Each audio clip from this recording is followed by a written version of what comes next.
I hope you all enjoyed that video. Next, I want to introduce to you all our president and CEO, Justin Robinson III. President and CEO of the Houston Area Urban League since 2008. He attended St. Thomas High School and Fisk University. He is a native Houstonian with over 30 years of public service experience. He's also an entrepreneur in his own firm, vice president position with the PSI, Harris County Deputy Commissioner for Commissioner Sylvia R. Garcia, and more. So, ladies and gentlemen, I introduce to you all our president and CEO, Justin Robinson III. Thank you very much, Marcus, and to Marina as well. And of course, to Tiffany Williams, one of our proud graduates of the Houston Area Urban League, young professionals, as well as the Entrepreneurship Center. You know, we are just so excited to know that we have so much talent here in our city, and that so much of it is routed through the Urban League Young Professionals. So congratulations to you all, and pat yourselves on the back for making such a wise choice to be part of such a great, great organization. You know, the Urban League's been in business now here in Houston over 50 years. And I can't tell you the countless number of people that have helped the organization to help teach the organization to be better, but at the same time, be in a position to help influence our next generation of leaders and successful young people. You know, we are all in this together. We're all one family working together. And when strong people come together to work with organizations that are there to help support them, then it all makes sense. But the important thing is what you're doing tonight. The important thing is that you're giving back, that you're checking in, that you're making sure your leadership is doing the things that we sent them to office to do. I was so proud to see all of the folks who were checking into the chat box saying they had voted, or they had taken a grandparent, or they were, you know, planning on voting in the upcoming days. So proud of people like Chris, who's taken on the responsibility of making sure that all folks in Houston and Harris County get a chance to vote. Chris Hollins, one of my favorite Omega men, and certainly another young professional, which just so very, very proud of. But you know, we're here tonight to take a look at our city and to talk about where we are and what we've been doing and what we're still intending to do. So I don't know if the mayor is on yet, but I'm happy to introduce him. Marcus, if the time is now for that opportunity, you just let me know. Yes, President Robinson, the time is now for that. Super. Well, I mentioned the Omegas, and I have to also mention the Alphas, because this is one of my favorite Alpha brothers in the world. He really is. He is a young man that has given himself to the people of this state, and now to the people of this great city. He's been involved since we were both very, very young men. As a matter of fact, I really got to know him. We were both on the campaign trail back in the early 1990s, believe it or not. Fortunately, I was elected, and fortunately, God had a different plan for him to make sure he was elected when the time was right. Sylvester Turner, we all know him as Sylvester. He's all of our friends. He's a person that's made himself available time and time again. He has faced every situation that mankind can throw at him, be it a flood, or be it a pandemic, or be it a budget deficit, or a COVID response, or any type of hurricane, or, you know, fighting the police to make sure they treat our people right. He has been there for us. So we are just so thankful for him. But I think his life overall, and his life in politics, a child of one of 9 children in a large family that was raised primarily by his mom, because his father died at an early age. But, you know, he is a testament to life. In fact, is a journey that you'll have your up and downs, that if you just hang in there and if you stand by and do your part, that God will have his way with you. And eventually your dreams can become your realities. I'm just so happy to get a chance to introduce the 62nd mayor of the city, the 4th largest city in the country, soon to be 3rd, our own Mayor Sylvester Turner. Thank you. Thank you. Thank you, Justin, and man, thank you for a very gracious and very generous introduction. Um, and look, and you and I have known each other for many, many years, and we go back a long way. And I appreciate you mentioning the fact that I'm an alpha, but I have to take my hat off to the Omegas, to the Qs. I got to give you your credit, and you've done a stellar job as a city council person, and now leading the Houston Urban League. So you're thanking me, but let me thank you for your leadership and your dedication and commitment to the Urban League, to the city of Houston. So really appreciate that, and please give my best to Cora as well. I appreciate her. And then I want to join in with you in acknowledging Chris Hollins, because as the county clerk, he has just done an exemplary job and making it accessible for people to vote. And today has been a record-breaking day. More people voted today in Harris County on this day than in any time on any single day in Harris County history. The last record was set on the last early voting day in 2016, and today Harris County shattered that. So I'll take my hat off to Chris Holland, and then let me thank the young professionals of the Urban League. In a normal sort of year, we would be all together at the Urban League offices, headquarters, and where we will be meeting. But we are learning to adapt. So to Marcus, to all of the officers, to the members of the young professionals of the Urban League, thanks for having me. Look, let me just go right at it and not take a long time in just my remarks in case there are questions that people have. I'll be more than happy to address that. This has been a different year. We're facing a global pandemic, social and civil unrest, and economic instability. We're in the midst of a highly charged election. So we're having to deal with all of that in 2020. As I reflect back, it was in the first week in March when we canceled the first convention, a conference that was scheduled to be held here in the city of Houston, CERAWeek, a major energy conference that we have hosted for 30 plus consecutive years, with over 6,000 people coming from all over the globe. And we end up canceling that. And I think it was scheduled to start on March the 11th. The following week, we end up canceling the rodeo, bringing that to an end. That was the first community case of spread of this virus occurred with the security guard who had been working at the rodeo. So that came to an end. I will tell you that since then, since the first week in March, almost certainly every major conference convention has been canceled that was scheduled to be held here in the city of Houston. So we're still feeling the impact of this virus, and we'll feel the impact even going into 21. Because the Chevron Houston Marathon, for example, with some 20-some thousand runners, is normally held in January, and that event does not look like it's going to take place. And then other events in that first quarter are being either rescheduled or they're being pushed back. So this virus has had a tremendous impact. How does that affect us? Literally thousands, if not hundreds of thousands, of hotel rooms have had to be canceled. Specifically, one of the conferences that come to mind is the National Urban League Conference that was scheduled to be in Houston in July. Then it was pushed back to August, and then we just couldn't hold it. So thousands of hotel rooms, have been lost. The amount of business to our restaurants and people just coming in and spending money, going to our malls and stuff. We've lost that, and we've had to adjust to it. I ended up bringing in a Marvin Odom, who was a former CEO of Shell, who led our recovery effort after Harvey.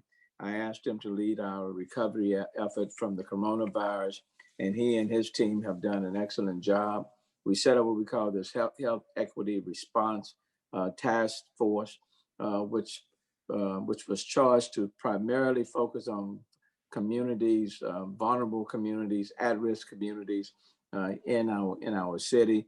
The health department has done a stellar job in providing testing opportunities throughout our city, and again with a great deal of emphasis on our vulnerable communities, communities that have been underserved, under-resourced, because this virus has had a disproportionate impact on people of color, primarily on the African American and Hispanic community.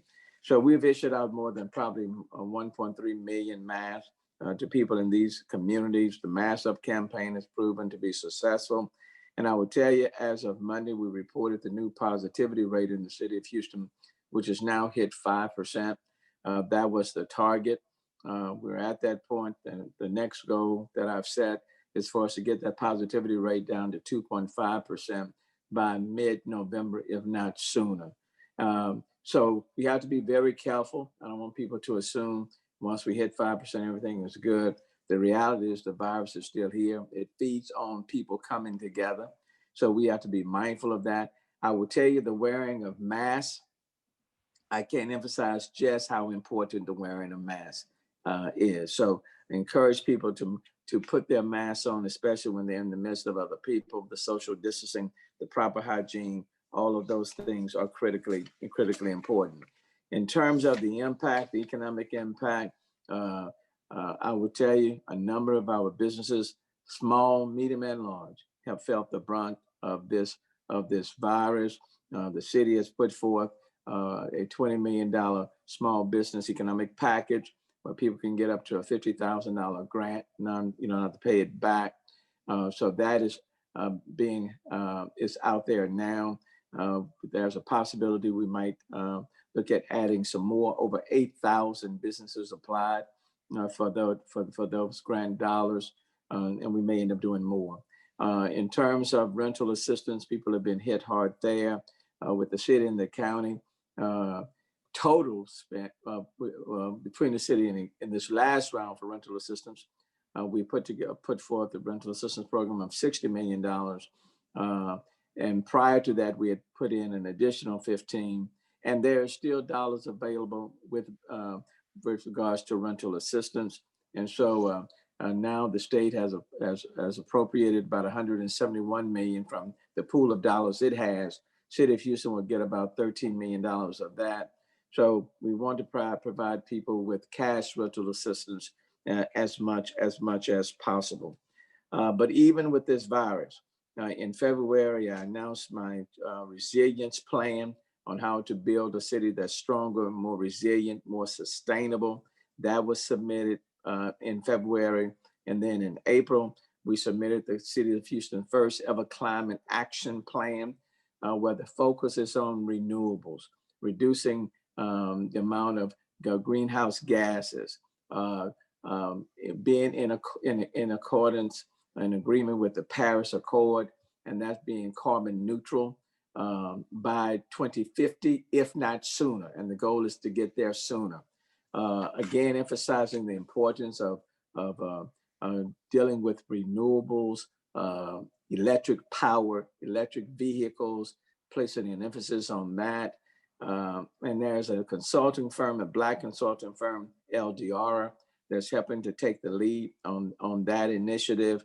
And we believe that we can create a lot of jobs by focusing on our climate action plan, focusing on renewables. So we're moving in that direction.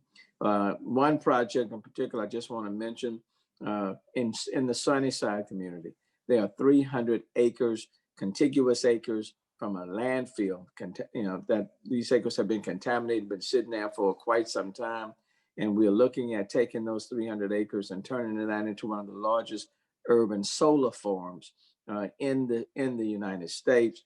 And that will turn this unproductive, unutilized space and reimagine it into useful, purposeful space that will benefit not only the Sunnyside community, but benefit the city as a whole. So we're working on that. Even in the midst of this virus, I want to thank the members of City Council. We put forth the budget They voted on it unanimously. It was the largest budget deficit that we faced in the city's history, about 162 million, in large part because of the coronavirus. But we were able to address that, and we're moving forward. We're still placing a lot of emphasis on establishing this digital innovation technology ecosystem. And so the old Sears on South Main is the ION. I want to thank Rice for contributing over $100 million on that particular project. We want to make sure that it's open and accessible, but for everyone. We don't want to leave anybody out. So we want to make sure that it's inclusive. That Fiesta across the street, the Greentown Houston, which is a clean technology entity, will be moving into that space. About 40,000 square feet of prototyping lab, office, and community space. That would generate about 200 to 300 employees. But again, we want to make sure that we are fully engaging the diversity within the city of Houston. So we are very much committed with regards to innovation, technology, startups, things of that nature. And then lastly, and I'll wrap up, as you know, not only in this city, but across the country, been dealing with this social and civil unrest, primarily because of the racial inequity, social injustice that's taken place. And since I became mayor in 2016, before the murder of George Floyd, I emphasized the importance of investing in communities that have been underserved. I call that my complete community initiative, where we are building communities and neighborhood of promise, quality neighborhood schools, affordable housing, quite frankly, mixed income housing, parks and green space that you could put in any neighborhood, economic business job opportunities, sound infrastructure, access to healthcare, all of those things that will help to lift up families and make these communities of promise, and where we're not displacing or gentrifying, but we're providing people with the things that will enhance their quality of life in their communities. I believe that is the direct way of responding to racial inequity and social injustice. And I'm still encouraging the business community and others to really invest in this initiative.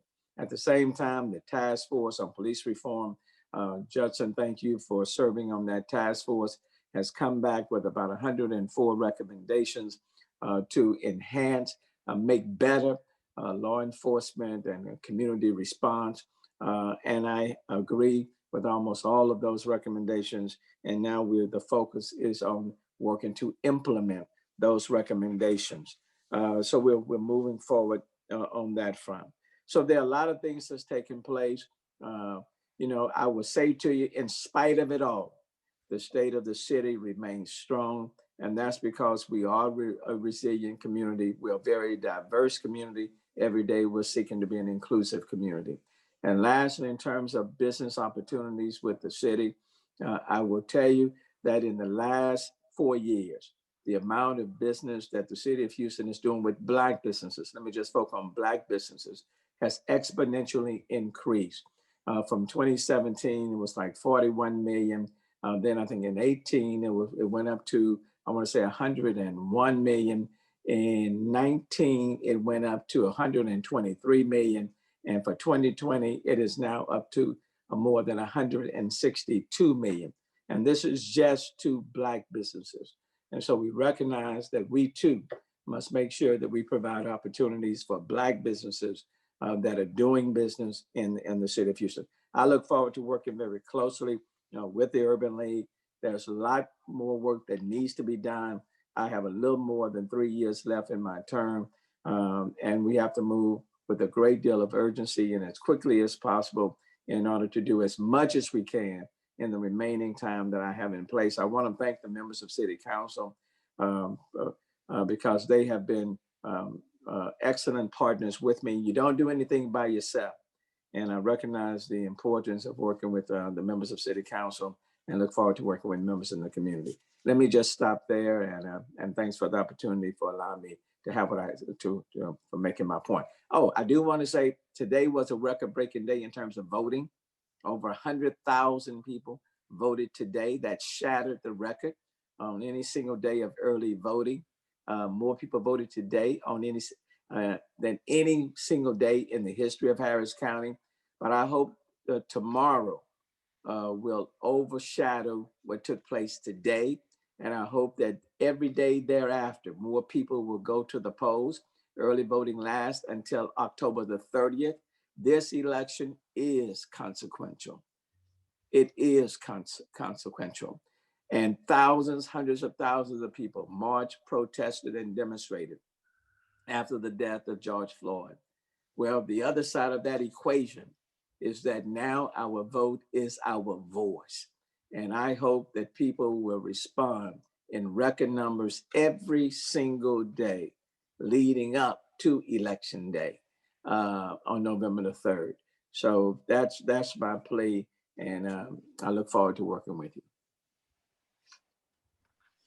Thank you so much, Mayor Turner, for your leadership and your service. Alphas are running the city of Houston, and we're doing a great job. Thank you so much. And that is, you are so right about that, Amen. And only the people that are mad are people I can't say enough. Yeah, so I'm gonna leave that alone. But he's not holding him down at City Hall, though. So I'm gonna just put that out there and just turn my thing on mute.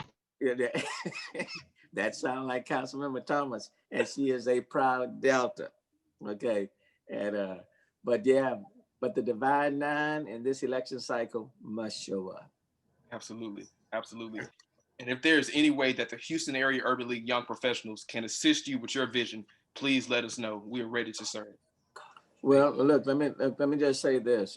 I established put forth the mayor's challenge, and that's on voting.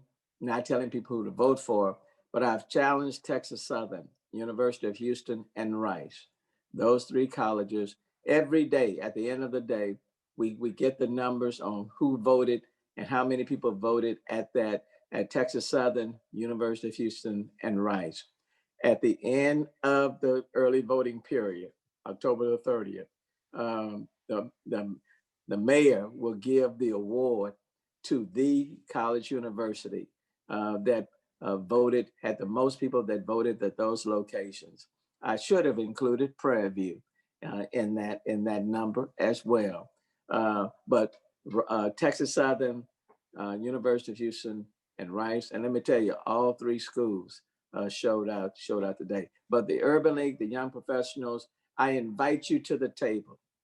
Okay, you for the young professional, you tell us what it is that you would like to see happen. You tell me, members of City Council, what you think we should be doing, and then challenge us to work with you in order to make those things happen. And again, I've got a little over 3 years left, but people like Councilmember Tiffany Thomas and the other members of the legislature, their future is bright. They're making an incredible difference right now. And quite frankly, we would not have been able to do what we have done this year without the collaboration and the strong support and the push coming from these new council members who now sit around the horseshoe. Thank you.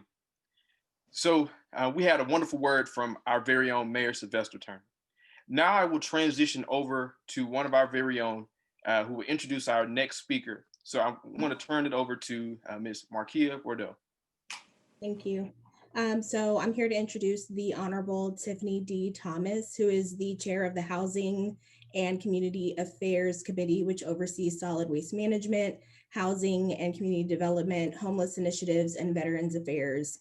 She is also a member of the following committees: Budget and Fiscal Affairs, Ethics, Elections and Council Government, Relations and Neighborhood Affairs, and Public Safety and Homeland Security. After completing her degree at Sam Houston State University, she moved back home to District F, where she serves the district and the greater Houston area through volunteering and leading organizations on housing issues, public safety, workforce development, transportation, and education. In 2013, she tested her capacity to lead and ran for Alief ISD trustee position 7, where she won, serving for 4 years in that capacity. In addition to her service on City Council, she is a tenured development officer and is also the program coordinator and assistant professor of community development at the Prairie View A&M University. Councilmember Thomas was the 5th president of the Houston Area Urban League Young Professionals, and during her tenure, she created the Civic Engagement Committee. She started the Young Professionals University and was the first president to win the Southern Region Chapter of the Year, National Day of Service, and National Chapter of the Year awards for this Houston YP chapter. She also served as the National Urban League Young Professionals Policy and Procedures Chair. So in other words, she is a Hall YP legend. Please welcome Councilmember Tiffany Thomas. Hey, hey. Let me turn off mute. Hello, good evening. Good evening. Hello. We just ready to rock, or is it Q&A? Go on. It's Ready to- Oh, so I can't start the conversation without saying once an urban leaguer, always an urban leaguer. That's just what we do. And so it's always, I'm always excited to be invited to share with fellow urban leaguers. I want to acknowledge a few familiar faces. Thank you to your president, Dion Dorset, who's doing a remarkable job. I picked one of my, yielded from your membership, my chief of staff, Sherelle Duncan, who's been doing a yeoman's work. And I believe there's some other people. This screen, I can't get to everybody, but thank y'all for taking the time to join with me. So it's hard to come behind the mayor, the mayor of the 4th largest city, but I will tell you, he made a really good point about being clear and asking us what you would like to see done. Because I will tell you that the urban, part of y'all being Urban League Young Professionals and affiliated with those equal signs, you have a commitment to empowering communities and to change lives. And there's a lot of support that we need, particularly in the neighborhoods that you work directly in. And so one of the 5-point, the empowerment agenda of the National Urban League is housing, right? So if you're not familiar with that, or have a understanding of why, I want to tell you that y'all have the opportunity to really help us advance our mission in the city of Houston. The mayor, when he came in, he had a housing transition plan. And one of the things that he does want to do is make sure that Houston has a local housing plan once he leaves office, that we can envision what housing looks like after 2023. So that'll be a part of his legacy. And hopefully the Urban League and the Urban League Young Professionals will be a part of crafting that legacy. So what do I mean when I say a housing plan and affordable housing? Currently, right now, an affordable home is $250,000. That is what the market is defining as affordable. That's $250,000, right? And so when we know that wage is not increasing and opportunities have been impacted because of COVID, and other personal disasters, many people who look like us will not be able to have access to that type of dream. So what we're doing at a city level is that we are working with private industries, advocates, our other housing solution groups like the Houston Land Bank, the Houston Land Trust, the Houston Housing Authority, and we're attempting to have real conversations with them about what does real housing look like. That includes 9% affordable housing as well. One of the ways that the young professionals can activate, particularly now, is that the CDC moratorium, there was actually a change October 9th to the language of the CDC moratorium. So now landlords have the ability to challenge the self-certification of a tenant. So if I say I lost my job during COVID, and I self-certified that form and I sent that to the landlord could now challenge that, right? So the protections that remain through 12/31 are not challenged, but the landlord can initiate evictions at any point in time. So what does that mean for people who look like us, that look like you? That means that we are going to have a deeper impact in the city in terms of evictions, potentially homelessness. So one of the things that the city did, and I don't know if the mayor mentioned this, but the $15 million fund that he put on the agenda, he also included an $8 million fund to respond to, really as a bridge funding for those who will be presenting homeless because of COVID. And this was in early March or April April, around that time. So we have not gotten a lot of conversation or a lot of media around our homelessness outreach efforts, but I will tell you they have been substantial and they've been coordinated with Harris County. We have invested up to over, I think, $25 million around homeless prevention and working with nonprofit agencies to return people to their homes and get them the wraparound services that they need. And so not only, I chair the committee, but I teach it every day, but I just know that housing is a very critical piece, particularly for the African American in Houston, when we are talking about our equity and we're talking about a wealth transfer. So historically, Black people transfer their wealth through what? Their home, okay? And if they're unable to secure that opportunity and participate in creating equity for themselves, then what do they have to offer to the next generation? So when you think about your legislative focuses and your priorities, and I always like to remind urban leaguers about the 2011 policy document that was created from the National Urban League Policy Institute. It was called the Opportunity Compact. And this was a set of legislation and policy recommendations from the Policy Institute. And it was the opportunity to earn a wage, a livable wage, the opportunity to own a home, the opportunity to earn and have access to adequate education, and the opportunity to earn and the opportunity to learn and earn. School, wage, own a home, and access to healthcare. So those are some policy recommendations that all of you, I would encourage as urban leaguers to master and to understand that language, and then to distill that down into what that means locally. So we're spending a lot of time talking about our presidential election, which is significant. And as urban leaguers, my assumption is that you have already completed your census and you stood in line today to vote. So I'm going to give you that as an assumption. But I want to challenge you and call you higher to look more critically in a more collaborative way about what's happening in the city that you live in. Some of you may live in the county, some of you may live in the suburbs, outside of the city of Houston proper. And wherever you reside, you can apply these principles and these policies to your local community. It is incredibly difficult to communicate broadly as elected officials when we don't necessarily have the mechanisms, the way the law is written around open meetings, the way it's just really difficult to communicate broadly. And we don't get on commercials and we don't get to do all of that. And I don't get on Facebook Live and do all of that business. I don't do all of that. But the Urban League Young Professionals, I will tell you, if you activate in a certain way, could really help shape policy, local decision-making at the city. And so what does that look like? So that looks like when it's police reform, that the Urban League Young Professionals are on public comments with an agenda that aligns with the National Urban League.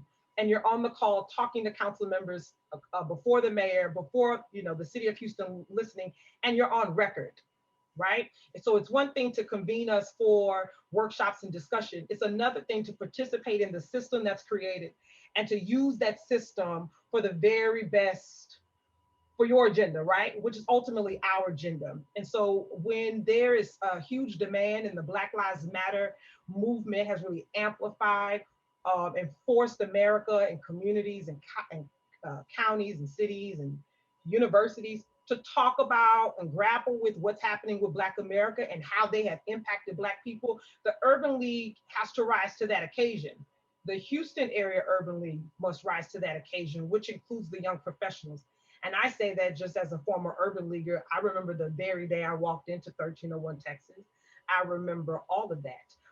And what that meant for me, I felt like I found my tribe, and I will extend, I hope that's what you feel and why you are involved today. But we were able to get some things done. So I want to challenge you and call you higher to that while we do these other engagement things, I want you to think critically about how you can help frame local ordinances and work and contribute to meaningful historical work. What's the data on African-American renters in Houston, right?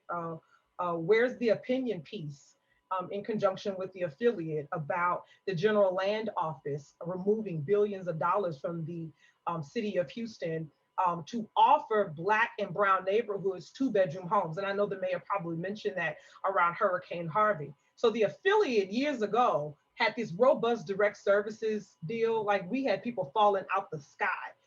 Then the hurricane happened, Katrina happened, Rita happened, Ike happened, and the Urban League affiliate went to disaster. They started responding to that because these communities were in upset. So we recently, if you haven't been following, I want you to read the Chronicle article, but they essentially removed the Harvey funding from the city of Houston, criticizing our timeline. However, we didn't receive the money till January 2019. When did Hurricane Harvey happen? Right. Right. And so one of the reasons why we approved at council $700,000 for legal fees is because the mayor was committed to making sure that these neighborhoods and particularly these families were whole. There's no way you can purchase a home and have 3 and 4 bedrooms, have a hurricane, and then the general land office tells you you only get 2 because you don't have children in your home. So for a state to talk about limited government overreach, and that government should not be involved in the decisions of everyday Americans, they're displaying to Houston and they're playing politics with some of our most vulnerable neighborhoods that have experienced flooding, economic disruption, public safety challenges, and they cannot be whole with 2 bedrooms. When you purchase your home, your real estate agent gonna say 3-2. Right? Because that's what's sellable. So when we think in a broader sense of what's happening, we cannot believe the narrative that the city or the mayor or anyone previously has been irresponsible or that it's wasteful. What we're attempting to do is secure equity and make sure that we're able to transfer that wealth that I earlier talked about. So we can do this all day long, but I can't because I got to jump on another Zoom deal and wrap that one up. But I think we have Q&A, right? Are there any questions for Council Member Thomas before she has to hop off the call? And if not, we can forward all of our questions to your office. And if you want to shoot us a reply, we'll go ahead and pass it out to our membership as well. Sure, just check whatever you got for me. Gotcha. Are there any questions? Go ahead and drop it in the chat. Any questions? I'll stay as long as there's questions. Well, I know there was one question from an attendee. If someone is currently facing an eviction, well, they've already been evicted, and there was, I believe it was an order from the CDC, like halting evictions. So do they have any rights, or could they challenge that if they've already been evicted?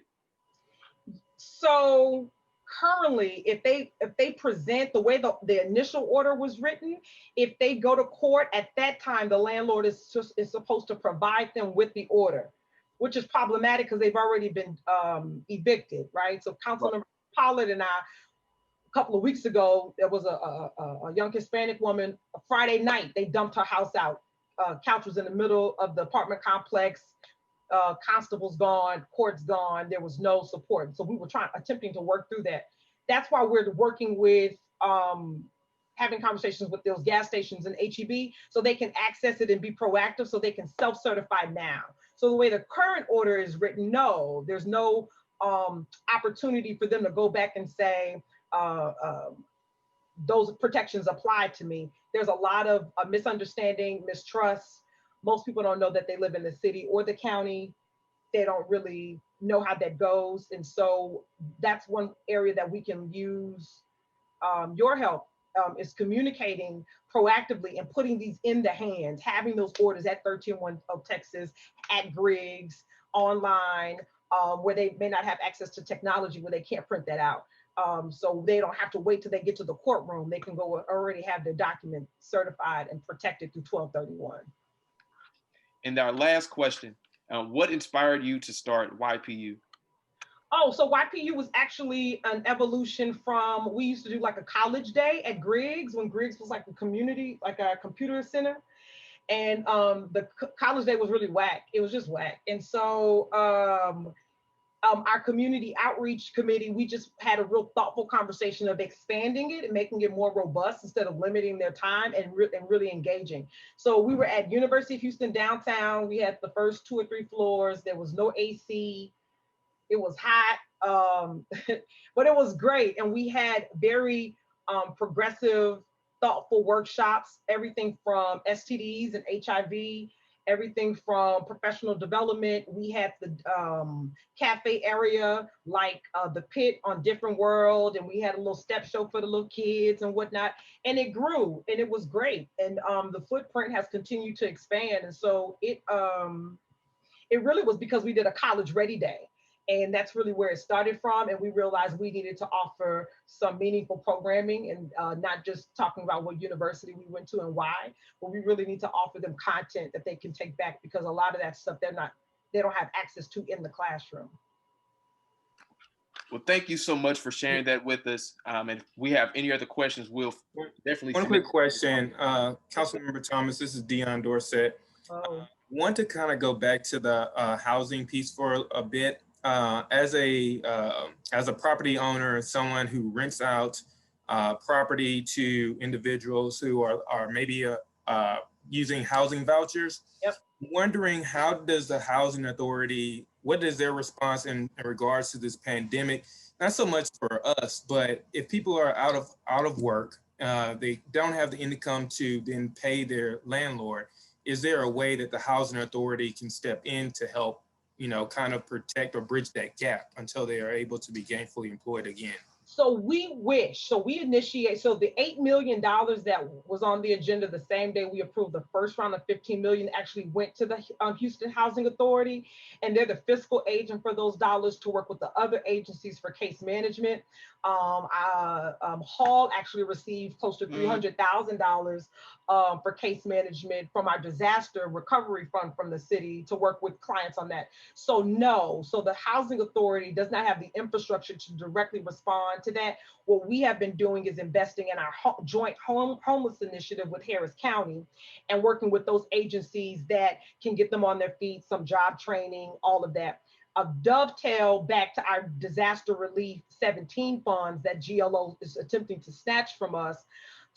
They noted that those are some of our most successful programs. So organizations like all types of nonprofit, Avenue CDC, those direct service providers, they were going into those Harvey neighborhoods and working with those families on those same issues. So we can assume that, disaster, low income, low to moderate income, housing insecure, income insecure, you need the same type of support. So we're not doing it through the authority, but rather through our joint county city initiative. Thank you for that. Are there any other questions? And you can always hit me on Twitter if you got a question. What is your Twitter handler? At Tiffany, TIFFANY 4 FOR Alief. Here we go. All right. Thank you so much, council member. And once again, thank you for your service. And thank you for your service and all you have done for the Urban League and for the city of Houston. For sure. Once an Urban Leaguer, always an Urban Leaguer. Have me back anytime. Yes, ma'am. Thank you. All right. Love y'all. So now I want to go ahead and introduce our next speaker. To do that, I want to transition over to our member, Ms. Rain Eatman. Thank you so much. I'm going to go ahead and start with the introduction. So Councilmember Edward Pollard is a proud product of Southwest Houston. He attended all HISD schools, Lovett, Johnson, and Lamar, before accepting a basketball scholarship to Morehouse College in Atlanta. While in college, Mr. Pollard was recognized as an NCAA Academic All-American and graduated with honors, earning his BA in Political Science. After playing professional basketball overseas in the Republic of Singapore and Chile, South America, Mr. Pollard returned to Houston to pursue his law degree. He attended Thurgood Marshall School of Law, where he graduated with honors, earning his Juris Doctorate with a concentration in government and policy. Mr. Pollard has also received his certificate in negotiation mastery from Harvard Business School. Professionally, Mr. Pollard is the principal owner of the Pollard Legal Group, LLC, a boutique legal litigation law firm located in District J. And Mr. Edward is also the founder of Suits for Success, a 501c3 organization that mentors teen boys on life skills at District J high schools. The semester-long program focuses on public speaking, etiquette training, personal finance, resume building, interview techniques, and how to tie a tie. At the completion of the program, each student receives a free suit, shirt, and a tie for high school graduation and life beyond. As a council member, Mr. Pollard serves as Vice Chair of Budget Fiscal Affairs and serves on the committees for Economic Development, Ethics, Election and Council Governance, Public Safety and Homeland Security, and Childhood and Youth. Mr. Edward is a lifetime member of the historic Antioch Baptist Church downtown and is married to 2 children. Ladies and gentlemen, Mr. Councilmember Edward Pollard. Cool. I appreciate that. Thank you for that introduction. And thank you to the Houston Area Urban League Young Professionals for having me. Shout out to whoever picked this young picture of me from several years back. I haven't seen that one in a while. So shout out to whoever is responsible for that, since this is the Young Professionals Night. State of the city. I'm not gonna bore you all with some of the things. Well, not bore you all, but I'm not going to reiterate some of the things that the mayor has spoke about, as well as Councilmember Tiffany Thomas. I agree with a lot that they said, and I share their sentiments, but I want to make this a little more intimate for you all and tailor the conversation to young professionals, especially African-American young professionals in the city of Houston, and how the state of this, what is the state of the city, and how the state of the city can impact you professionally. So I wrote down a few things that I think we all need to be conscious and aware of, especially as young Black professionals in the city, that we can take from this meeting and then take back to our peer group and then to our communities and churches and share with others. The first thing is, with the city, always know that we have boards and commissions when it comes to various different interests, whether it's planning, whether it's anything to do with animals or environment, whatever you can think of, we have a board or a commission that looks at and researches different things that will eventually come to council for us to decide on. And so it's like a very grassroots foundational level of issues and concerns. And so I encourage all of you all to go on the City of Houston's website, look at the different boards and commissions that we offer, see what the qualifications are. If there's something there that interests you, then you should apply and send in your resume and show your interest so that you can sit on there. I say that for a few reasons. One, because representation matters. A lot of times we don't even know what's out there, and we haven't been exposed to it because we don't have people from our communities that know as well to teach us. And so my role as a city council member, especially as the youngest Black city council member around the Horseshoe, I want to make sure that you all have information that you may not have if I wasn't there. And so the boards and commissions is a great way to be engaged with the city, to have your footprint on the city, and to really impact change for your community. So look into that. If there's anything that you have a question about, you can always reach out to my office if you need a letter of recommendation or for us to give you some guidance on how to fill out a certain application. We'll be happy to do that. So that's the first thing, boards and commissions, extremely important. Second thing when it comes to the state of the city is contract opportunities. All right, we're all young professionals. Whether you are an entrepreneur or you work for someone, you have a side hustle, you should look into getting your MWBE certification with the city. That will allow you to be a vendor, and a vendor, especially a minority vendor, will give you opportunity to bid on contracts. And think about it like this. The city of Houston every year is about a $5 billion annual budget. So those $5 billion are primarily taxes, property taxes, sales taxes, and the city has to spend that money some way, somehow, right? We have to balance the budget and we have to spend that money for different services. The city can't do all the services, all right? So when we're looking to bid out, we have to find quality vendors to bid out to do those services. And whatever your line of work is, whatever industry space you're in, there's going to be opportunity for you to bid on there either as a prime contractor or as a minority subcontractor. But in order to do that, you need to be certified with the city. And so you want to go on the city's website, the Office of Business Opportunity. When you go on the Office of Business Opportunity website, you're going to see a tab that probably says something like apply for certification. And you want to click that and you want to follow the prompts so that you can become a vendor and start making some of this money that a lot of the other communities have been making for years. And it's our time as young professionals that we get a piece of the pie. And in order to do that, you have to go through certain steps. So Office of Business Opportunity is where you would do that. You'll also be able to look at different current bids that are currently out there, that if you're not in a space where you're ready to bid on things now, you'll see what's out there so you can prepare yourself in the future for, okay, if I want to do something in transportation, or I want to do something in landscaping, if I want to do something in uniforms, if I want to do something in sanitation, janitorial, whatever, right? Construction, whatever, you'll be prepared to see, okay, what are the qualifications? What are they looking for?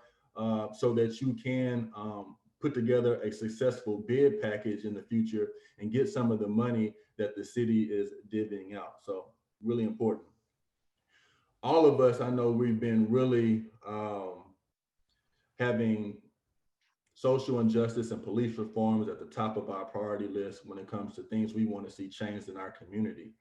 And myself, along with 4 other Black council members, we wrote a letter to the mayor recently that lined out 25 recommendations of reforms.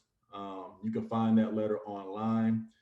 We looked at that letter as a way in which we as council members could have immediate impact on social justice and police reforms from the city council level that did not necessarily call for defunding, but it was policy changes that we thought overnight could change transparency, accountability, hiring practices, violations for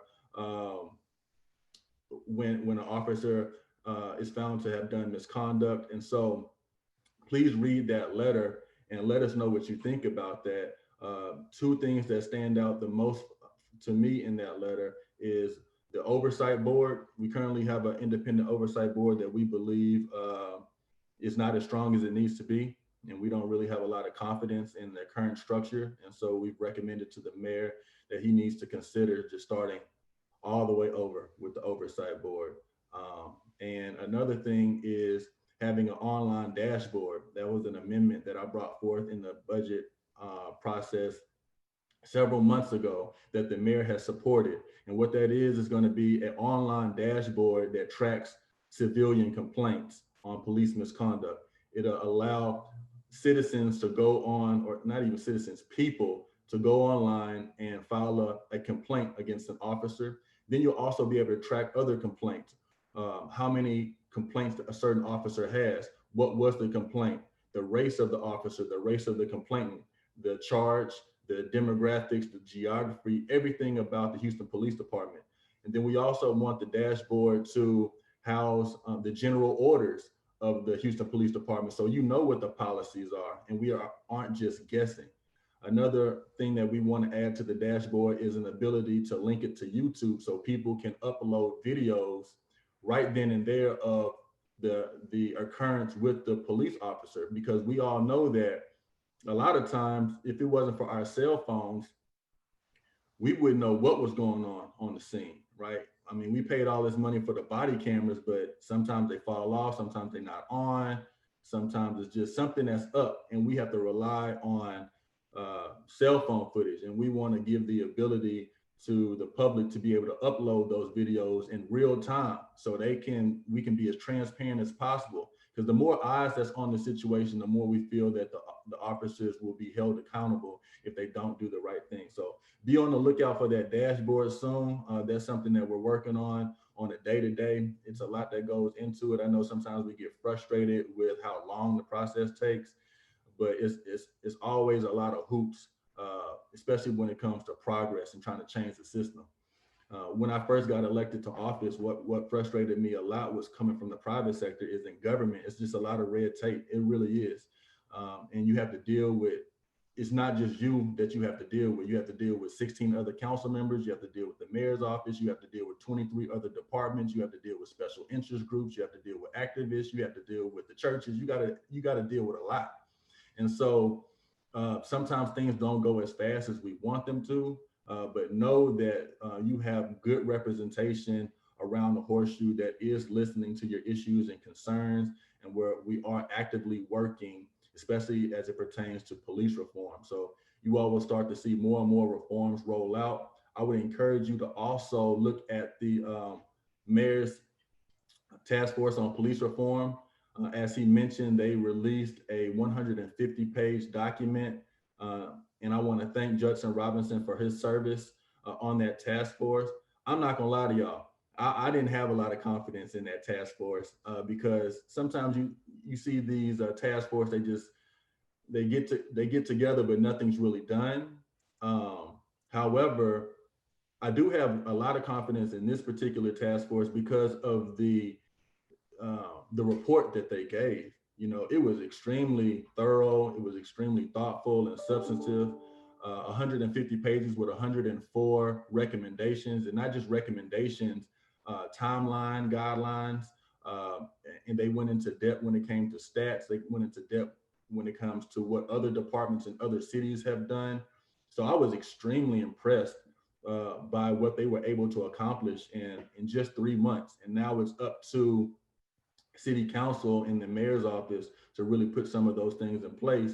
But all of that comes from the feedback that we get from you all, right? So we can put out the recommendations all day, and we can do the research and go through the song and dance of the task force, but you all have to look at what is being proposed and say, does this make sense?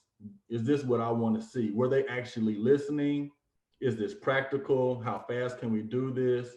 All of that, and then be able to reach out to our offices and give us your feedback so that we can carry your message down at City Hall. So that's very important when it comes to police reform.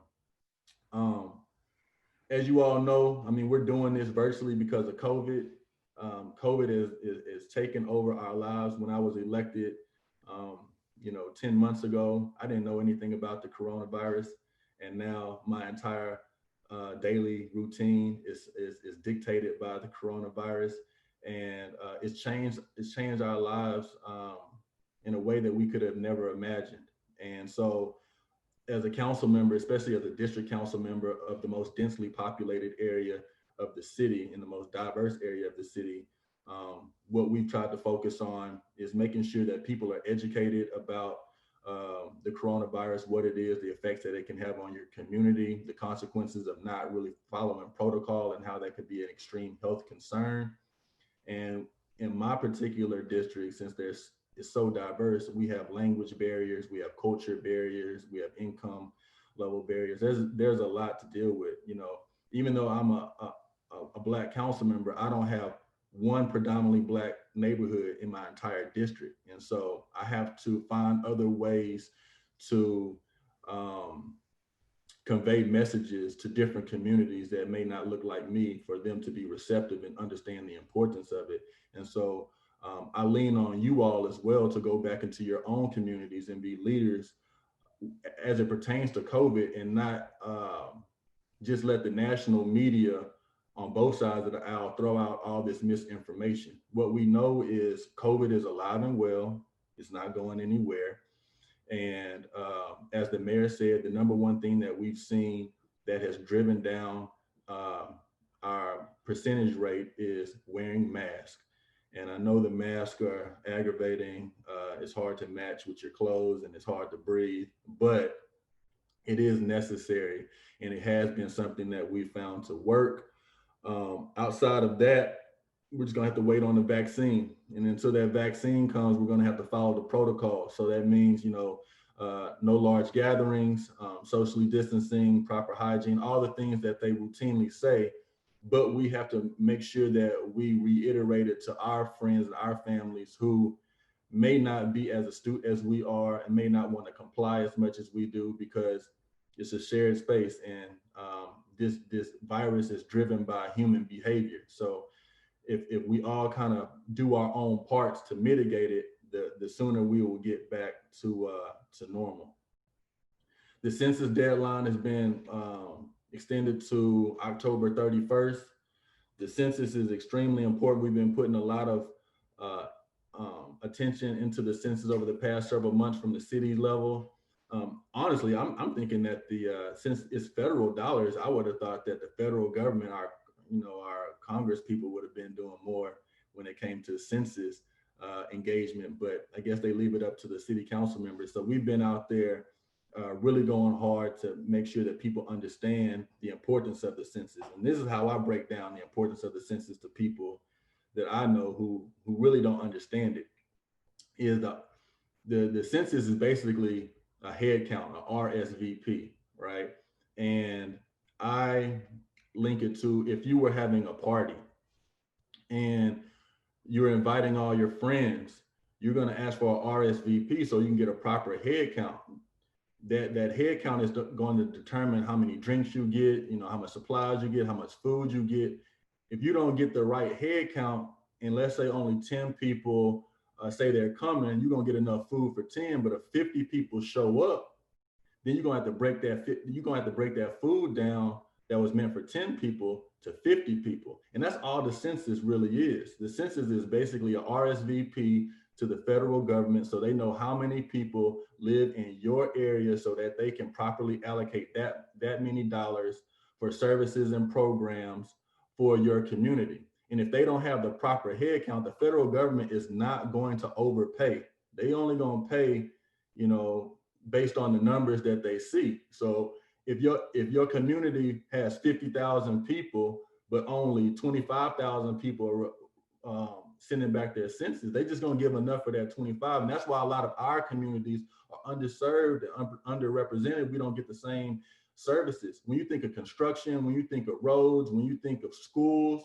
when you think of social programs like WIC and SNAP, all of that comes from census. And our communities a lot of times don't look like other communities, but they filling out the census. For instance, the Kingwood Clear Lake area, they filling out the census at like 65%. All right, they the highest in the city. My area, which is like Sharpstown area, Westwood, Alief, we at like 49%, and so, and that's even with all of the messaging, all of the efforts that we do on a weekly basis to even get people to show up, because we have a lot of apartment complexes in my district. Over 85% of the people live in apartment complexes, and they moving from unit to unit. They're not really worried about the census. Some of them, don't speak the language well. There's a fear factor if they're undocumented, things like that. So we try to educate them on the importance of the census, but it's a reason why communities of color don't get the full allocation is because we haven't been trained and educated enough to understand the importance of it. And we kind of just get the census thing in the mail and kind of toss it and say whatever. And so it's very important for us as young professionals, and I put you all as the cream of the crop, to be able to go back into your communities, to your churches, to your friends, and tell people, hey, jump online real quick, go to my2020census.gov. It only takes a few minutes, and you can actually fill it out for you and your entire family. So RSVP, let them know it's just a RSVP. They need to get a proper head count so we can get this money. We want to get this money for everything else. We'll stand in line and do all of this for everything else. Let's get this money when they're giving it out for free, because we paying it, well, not for free, it's our tax dollars, but we want it back. So make sure you fill out the census. As they mentioned before, today is the first day of early vote. I shouldn't have to say a lot when it comes to this. We've seen what's been happening over the last 4 years. It's, in my opinion, it's been an embarrassment on our country. I think the other countries are looking at us like, how could that even be? I thought they were supposed to be a superpower, but the man at the top, he congratulated the Kansas City Chiefs by thanking the state of Kansas. Like, he doesn't even understand, the basics. And so this is our opportunity. Our vote is our voice. We can go out there and do something about it. And if you don't vote, you can't complain. So I encourage everyone to not only vote, but your partner that don't really get up and do nothing, who just kind of hanging around, but he registered because his mama got him registered when he was young. You got to take these people to the polls. It's important not only on the at the presidential level, but on the local level. When it comes to your judges, when it comes to your constables, when it comes to your state representatives, when it comes to your county commissioners, like all these people are making decisions for you in your community, right? They all making decisions for you, and so we need to have a voice in that process. And so I encourage all of you all to not only vote, but to make sure that you grab those who aren't as engaged and make sure that they vote as well. And what else do I have on here? On the voting tip, I'm gonna say this real quick. Black people, we are a strong block of votes, okay? And we need to start using our numbers as leverage. We're the only predictable block of votes of any race. I'm not saying we jump ship and we vote on the other side, but we vote Democrat every single year, okay? We vote Democrat every single year, and 90% of all Blacks that show up to the polls vote Democrat. Yet and still, our communities kind of look the same when it comes to access to healthcare, fresh food, quality education, home ownership, you name it, we not thriving, okay? You go to any major city in America, wherever Martin Luther King Jr. Boulevard is, it don't look the best, right? And so we got to think about how can we use our numbers as leverage to be more independent with our vote, more stingy with our vote. Just because you come and do your song and dance at our church the day before the election doesn't mean that you have earned the right for us to go and vote for you. And so we really, after this election, we can't just be engaged during the election period, but all throughout the year, we need to hold our elected officials accountable, the candidates accountable, make sure that they're engaged in our communities. And if they don't have a resume that stacks up to deserve our vote, then we need to push back on that. And so, you know, you look at the white people, when you look at Hispanics, when you look at Asians, they all split. Some of them go left, some of them go right, but they're not predictable. And since they're not predictable, their vote is not taken for granted in these parties. They go out there and they do everything they can to get these people to vote for them. And that's why their issues are at the top of the platform. We're the strongest block of the Democratic Party. And if you go on the Democratic Party website right now, we probably don't even have a lot of our issues even stated. And so we gotta really use our numbers as leverage. Don't be so predictable. If we were more independent, they would have to come to us. And when they come to us, then we can say, okay, this is what we need from you. If you do it, you'll get our vote. If you don't, we go on to the next. So let's be smarter about our vote. Let's not just always say vote, vote, vote, vote, vote. That's all we do is vote.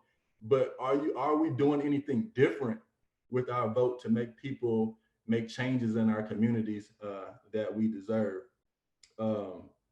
Last thing is, we have more Black people on city council than any time in our city's history. And we definitely want to hear from the Black community on what issues and concerns are pressing for you and your family and your community that you want us to advocate on your behalf of. I know that I get a lot of calls from people that I even see on the screen right now that I really try to go to bat for, especially when it comes to MWBEs on city council. But know that you have a friend in me. Representation truly matters. We all kind of come from the same backgrounds, have the same demographics, went to the same schools. And so just because I'm up there doesn't make me on an island. I'm representing you all.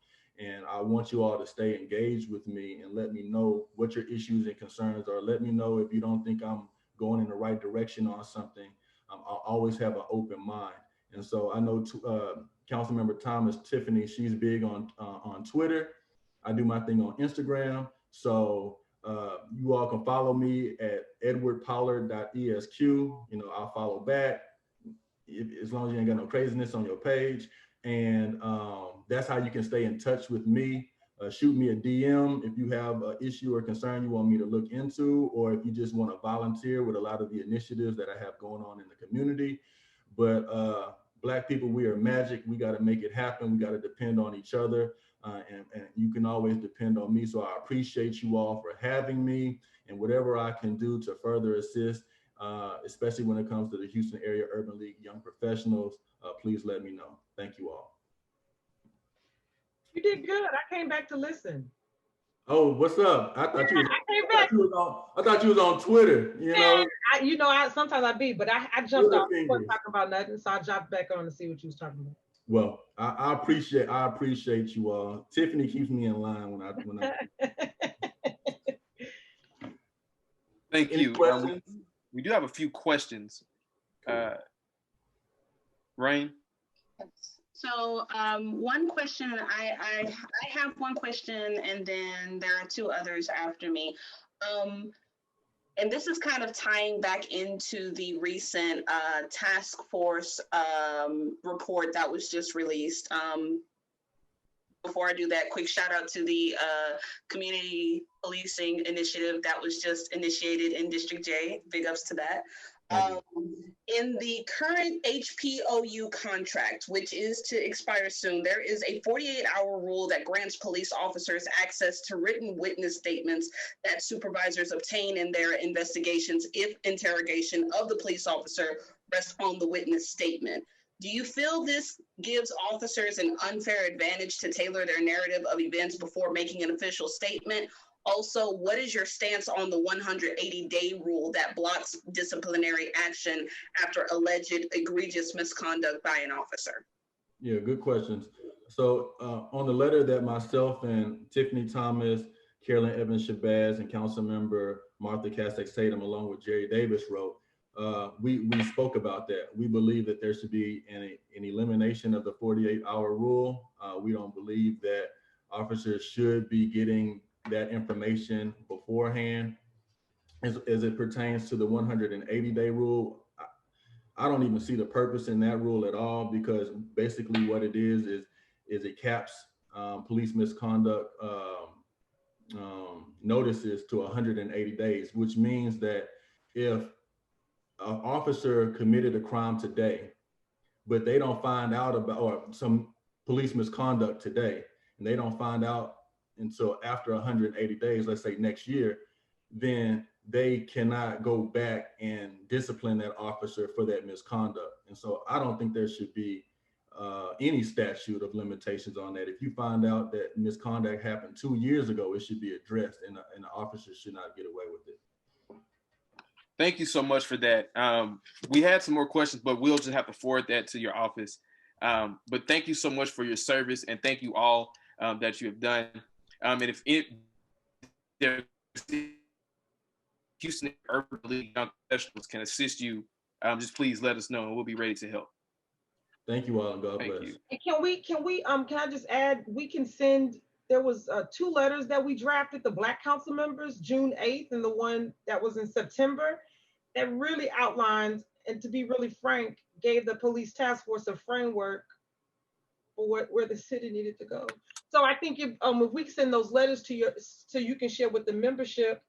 That would be great. Yeah, and then y'all can dig deeper into the recommendations, and maybe we can have a follow-up conversation about what that means with implementation. Absolutely, absolutely. Thank you all. Thank you, council member. So now we will go into our next speaker, Damian Jones. Damian Jones is chair of the Urban Justice and Equity PAC, a nonpartisan political action committee focused on building African-American political power in Texas.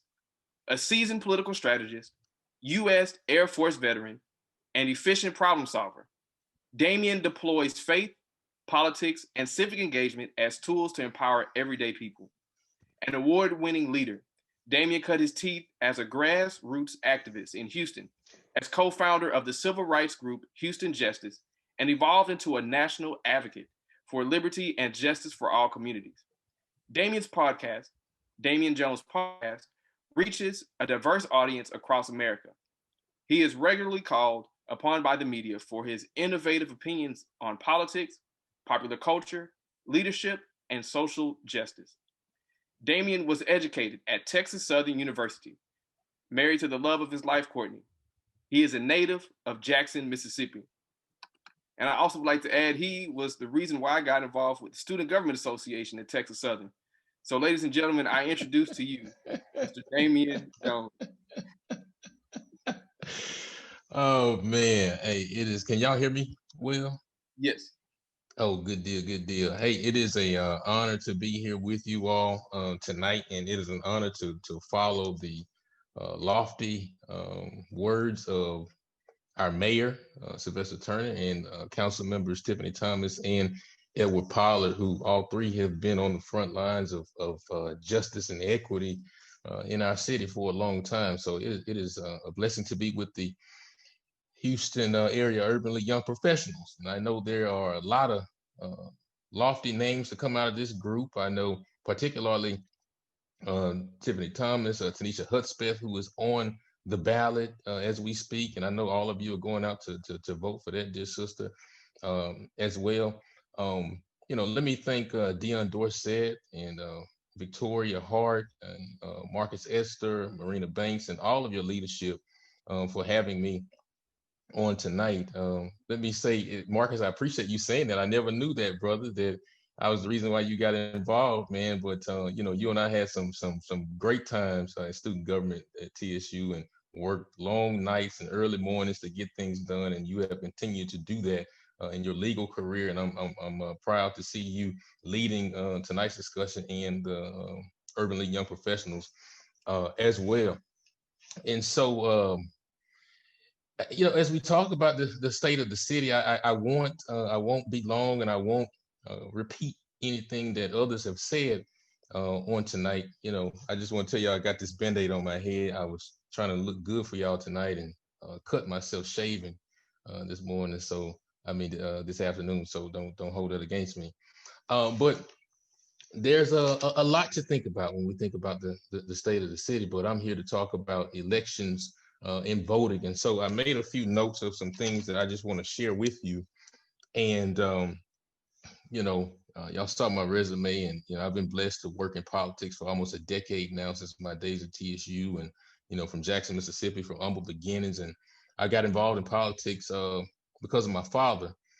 And we would listen to talk radio, political talk radio all the time, riding in the car. It would bore the heck out of me. But eventually, you just begin to like stuff that your parents make you do.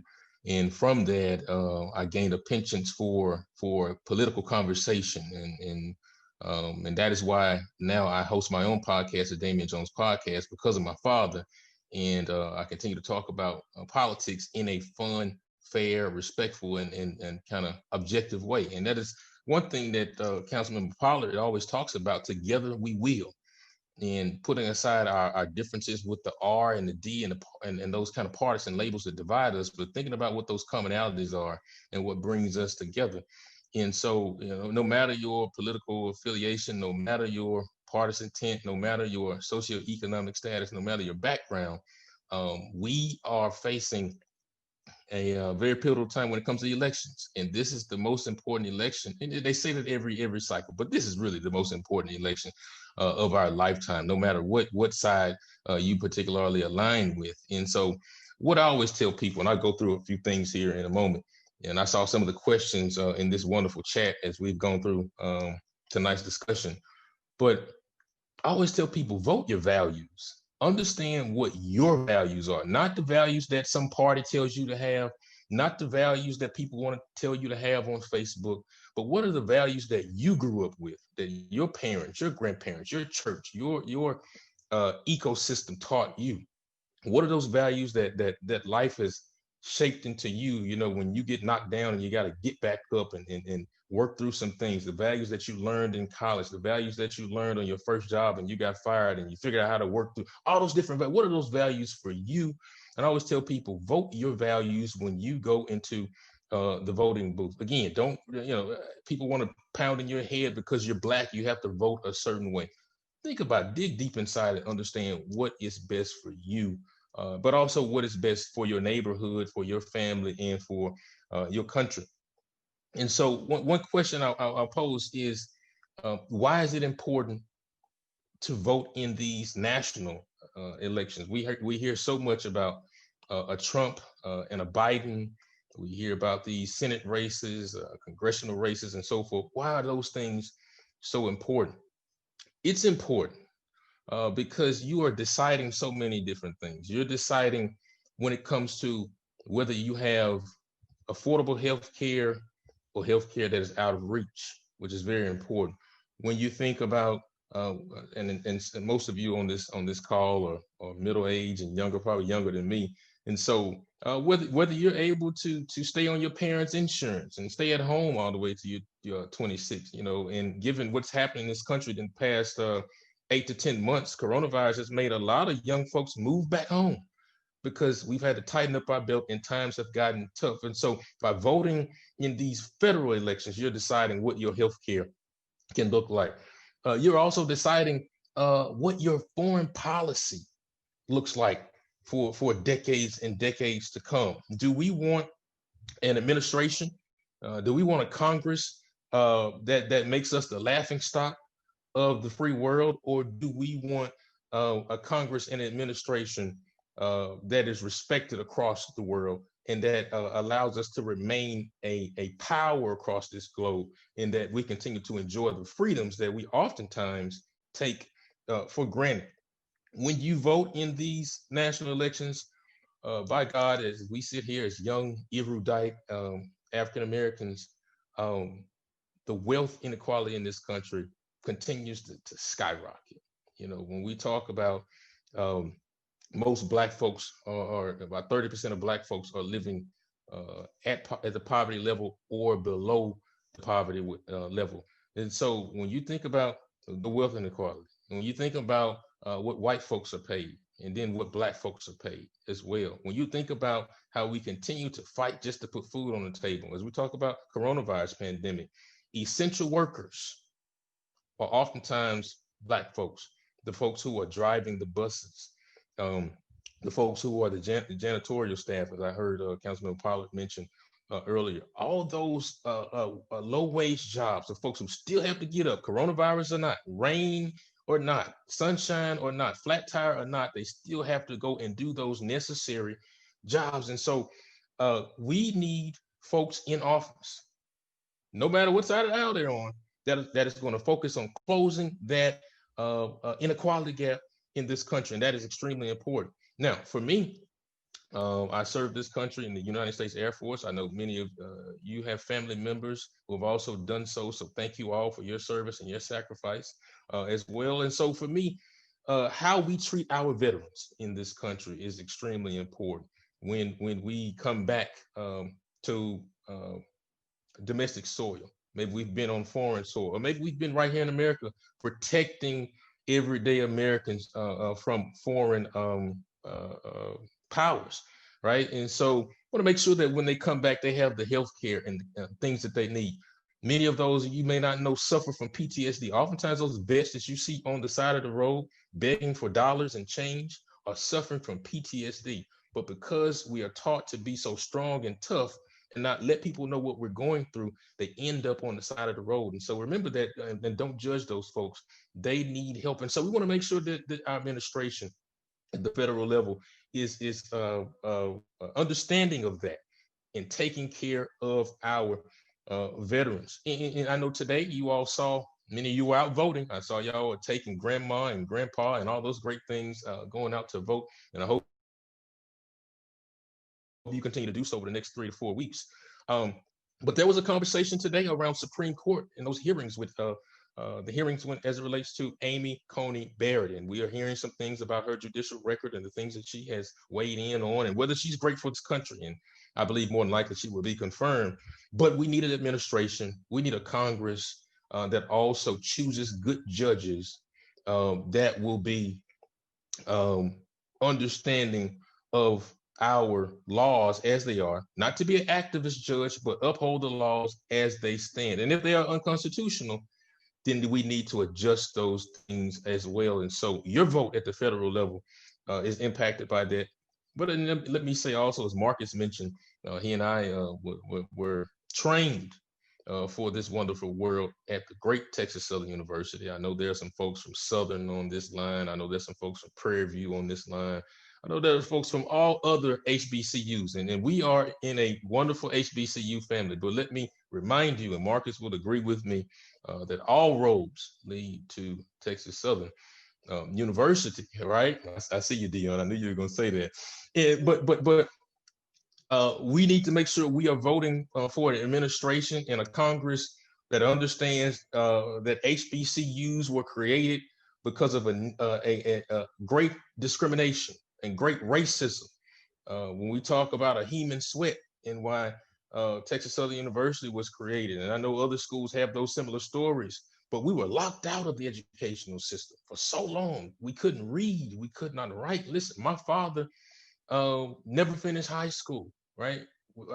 My father was born into a sharecropping family in the Mississippi Delta, and wasn't afforded access to some of these educational opportunities, right? And so that's why I worked so hard to reach to certain levels that my dad couldn't reach, my grandmother and grandfather couldn't reach coming out of Pocahontas, Mississippi, right? And so HBCUs are so important. So we want to make sure that we are supporting a administration that says HBCUs will be funded permanently, not every 5 years, not every 10 years, not some little percentage or whatnot. We don't need some big group of pastors to go talk to our president for them to be reminded that we need the funding that we have been robbed of for so many years. I mean, we could also tie into how Black farmers have been robbed of their wealth as well. But staying with HBCUs, we want to make sure we have an administration that understands that. And the last point I'll make on the federal tip is I watched that great video at the top of this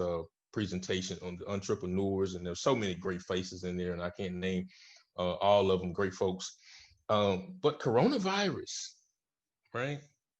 Well, Malcolm said this. Malcolm said when America has a cold, Black folks have a flu, and so the cold of coronavirus has hit America and the Black small business community has the coronavirus, right? And I think the number is about 40% of Black small businesses have faltered and closed their doors, and more than likely won't open again because of the coronavirus pandemic, right? And the lack of capital and things of that nature. So we want to make sure that we have an administration that understands that, and to make sure that Black businesses have the capital and the funding and the access to those things that they need. So when trouble hits, when tough times hit, when a depression hit, they can still stay afloat and still manage to keep their doors open, because there's no other feeling. I have my own small business, but there's no better feeling as a Black man, woman, to run your own ship and to wake up when you want to, in professional terms, some of y'all understand what I'm saying, to go hunt what you eat, if you will. Y'all know what I mean by that. And so we want to make sure we have the capital and access to do. So that's why those federal elections are so important. Here's another question when we talk about voting. What do I need to take with me when I go vote? I know we've had some issues in the state of Texas when it comes to voter ID laws and those type of things, right? Very, very simple. Make sure you take a photo ID, something like a driver's license, a voter registration card. If you registered, you should have that in the mail and keep those for safekeeping.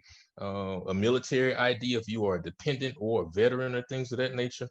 If you are a pistol-toting handgun owner or in the state of Texas, you can also use that to go vote as well, or a passport. And I know many of you young professionals are traveling and y'all in Tulum, Cancun, Santorini, all these different places. You know, I see you on Instagram. And so use that passport to make sure when you go and cast your vote. So very simple requirements to do that. Where do you vote? Okay, that is also a question. Where do you vote? So in Harris County, and I believe this is also Fort Bend County, y'all correct me if I'm wrong, you can vote anywhere. You can vote anywhere. You just got to go in your particular precinct, wherever you are. There are over 100 early voting locations in Harris County, and there are a good number in Fort Bend County as well. So go to, I saw Harris Votes, and I think I saw Vote 411 in the chat as well, where you can go find those places where you can go vote what's nearest you. Now, I one question that Marcus asked me to touch on is, what do I look for when I go into the booth to vote? And to steal a term from Mayor Turner, he always said, well, quite frankly, I think what you ought to look for are candidates that align with your values. That's what you ought to look for, right? And if you've done your research, which we should do so, we should just walk into the booth blindly because that's irresponsible. Look for folks that align with your values. Only you know what those values are. Again, those things we mentioned. Do those people attack those issues? Now, everybody has an issue that gets them involved in politics or caring about politics. For me, it was the murder of Trayvon Martin that really piqued my interest and said, I got to get involved to do things to change my community and to change the ways in which America treats us, right? And so I thought Martin Luther King is a great African American. But I think, in my view, the more, I don't say most important, but one of the more impactful African Americans that folks look over is Thurgood Marshall. And because Thurgood was able to change laws, we shall overcome till your eyes fall out, till your face turns blue. But until you change the laws that are on the books, folks, we've done nothing. And so for me, it was that issue. And so when I go into the booth, I look at people that align with the values, my values, the values of my wife, my family, and so forth and so on. So I think that's what you should look for. Don't look for a R or a D. Go look at the people that align with it. Because think about it. We just had Councilmember Tiffany Thomas, who is a legend, as we heard in the Urban League, and also Councilmember Edward Pollard and Mayor Turner. There's no R&D when it comes to city elections. It is about who is the best person, who has the best resume, who has the best body of work to lead this city. So make sure you remember that. So that's what I think you should look for. When it comes to no straight ticket voting, I don't know if many of you know what that concept is, but for many years in general elections in every 2 years, you could go into the booth and you can pick either all Democrat, click that button and leave, or you just get all Republicans, click that button and leave, and it will vote for every Republican or every Democrat. Well, that option has been taken away. And I think it's a good thing, to be honest with you, because I think that folks really need to go out and reach every voter and talk to every voter in the best way they can. And folks have to stand on their own too. Don't ride on the coattail of the top of the ticket or the other person that's popular. If you put your name on the ballot, you ought to face the crowd and go out and go gain and earn every vote. And so remember, there's no straight ticket vote. You got to take your time, go from top of the ballot, down the ballot, and find folks that work for you. Really quickly, why are local elections really important? And we talk about that federal stuff, but local elections affect your life more so than federal elections do. And so when we talk about who's your sheriff, we've had these cries about George Floyd and Breonna Taylor and things of that nature. But when we talk about public safety, it is your sheriff that is going to work on those different things. It is your district attorney that can hold police accountable when there is misconduct. So you need to know, if you don't know who's running for district attorney in your county, you need to do your research before you lay your head down tonight. Same thing with your sheriff. When you talk about who is your county commissioners, who's handling your roads, bridges, your drainage, your property taxes, all those different things, those are important things to look at. School board, justice of the peace, state representatives are the folks who are making the rules that apply to police in your state. And so when you hear federal folks talking about, well, we're going to do X, Y, and Z when it relates to law enforcement, they only have so much power. The states have power and they dictate what law enforcement agencies are allowed to do in your state. And I remember back in 2015, when we started, 2014, we started Houston Justice Coalition, we lobbied at the state legislature, and we were able to push State Senator Royce West, Ron Reynolds, and a handful of others to make sure that there are body cameras deployed. And I think that was the first time when those things came out. And we've seen the impact that they've been able to have over the last 6 years or so. Let me say this, though, as I get to my closing comments here, I won't hold you. We know what we need to do in terms of going to the voting booth. We know we need to go out in droves. We've seen, I think the number I just saw was about 120,000, which is a record people voting in one day, early vote period, which is astronomical. And kudos to everybody that participated in that. But the question I want to leave with you tonight and you think about is, what does the next 25 years look like for politics in Houston? What will be your role in those next 25 years? All right. Are you going to be on the ballot? Are you going to run for office? Or maybe you may be an administrator at City Hall in some type of way. Maybe you may be a big wig executive at a nonprofit that helps the city move and the county move forward. Whatever that is, you need to start thinking about what your role will be when it as it relates to civic participation and voter engagement in politics in this city. And so if you're going to run for office, you need to be thinking about it now. It's not a decision that you make and do it in 6 months.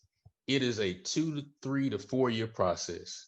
Just like you prepare to do anything else in life, you got to prepare to run for office, and you got to start laying the groundwork now. You can't just wake up in the morning, don't know anybody, haven't done anything, and say, I have a passion to run for office, and think somebody's going to vote for you. You will be thoroughly embarrassed, and you're going to waste a lot of money. Let me be frank with you. And so begin to think about that now, because we have a lot of seasoned veterans leading us in this county, in this city for many years. But their time eventually is drawing near. They may retire, so forth and so on. So who's next to step up in their shoes and to continue to take on the mantle? So think about that. And if you're some of those folks who want to run for office, get with me. And I'd love to have a conversation with you as to the best direction that you can take. 2 more things I'll leave with you. If we are going to build Black political power in this state, and that's what my PAC is about, the Urban Justice and Equity PAC, is about building Black political power. I don't care what party you're with, but we don't have any statewide African Americans in the state of Texas. We have the most African Americans of any state in the country, but we don't have anybody Black leading us statewide. And so, absolutely. And so remember that. Keep that in mind and make sure you are giving money, donating financially to those good candidates that you know of. If it's $25, it's $50, a campaign cannot move on air and prayers. Make sure you're giving to move that particular engine. Again, and last point, I'll shut up, Esther, is make sure you are holding your elected officials accountable. Just because you take a picture with them doesn't mean that they are effective. Just because they shake your hand and 2-step doesn't mean they are cool. You still need to hold them accountable. Give them hell. They want you to do so, and that is going to make our democracy better, and that is going to move our cities, our communities, and our country forward. I appreciate the time that y'all have given me tonight. I hope I said something that can help you along the way. Reach out to me in whatever way you can. Find me on Facebook, Damian Jones Podcast. My website is IamDamianJones.com, or Marcus can give you my number as well. I'll be more than happy to talk with any of you about anything. But God bless you, and I appreciate it. Hey, Brother Jones, real quickly, I want to kind of jump in. Wanted to jump in and ask one question. I follow you on social media. Love the podcast. I mean, you're always presenting some very thought-provoking, and I also really enjoy the fact that you're that how you present information is designed for people to have conversation and to sure. in that manner. One of the things that I personally feel like is a challenge, especially with our people and when we engage in political discourse, I think everybody's always trying to prove that they're right in that. Like, what is your advice for us young professionals who are on here? But like, you know, there have people who didn't want the Biden-Harris ticket. There's folks who, you know, still mad because their candidate didn't make it here, or, you know, some people who want to support President Trump, whatever that may be. What is your advice in regarding and like having those conversations and those conversations being meaningful instead of those conversations being destructive? And then now we're not listening to either side or what, you know, what our conscience says to do when it's time for us to vote. Yeah. No, thank you for that question. I've been married about 1.5 years now, and I'm blessed. You know, my wife puts up with me each and every day. And one of the things I've learned in being married is my wife has taught me to listen. You know, sometimes we listen to respond rather than listening to learn, right? And I had a problem with that early on because I've been a single guy all my life. I've worked and I've just been an engine, and I've been pushing the train. But she taught me that, hey, you have to listen to learn what people are saying, not give an opinion and push back on it. And so with the platform that we have, I always put things out there and I ask people, what are your thoughts? And we don't do that enough. We don't ask people what our thoughts are. Like, instead of, we just automatically push our opinion and our agenda on folks. But the only way we can learn what others are thinking by saying, hey, what do you think? Right. And so I think it's important for us to move our community and our country forward, especially as Black folks. We have so much leverage. We have so much power. And Councilmember Pollard said it earlier. Listen, we cannot build power if we're all in one room. We got to have Black Democrats. We got to have Black Republicans. We got to have Black independents as well. And we all understand that we're working toward the same goal, right? And so therefore, we've got to be tolerant. We're not even say tolerate. We got to respect other people's opinions and viewpoints, because everybody didn't grow up like you grew up, right? We have our certain viewpoints and perspectives based on how we grew up. And so if I grew up in Mississippi, my viewpoint is going to be different from somebody who grew up in Brooklyn, somebody who grew up in LA, and we've had different experiences. My dad's a cable man. Somebody's father was a policeman, and somebody's father probably spent their life in jail. So we're always going to have different perspectives, but we've got to ask those questions and learn from people and understand, okay, hey, you're a Trump supporter. Listen, I have so many friends, Black friends, that are Trump supporters. I have a ton of friends that are Biden supporters, right? I have a ton of friends that don't give a damn either way, but they all add to the American fabric, right? And that's why I said we got to get out of these partisan labels. And guess what? We can fuss and argue with people about Trump and Biden. Guess what?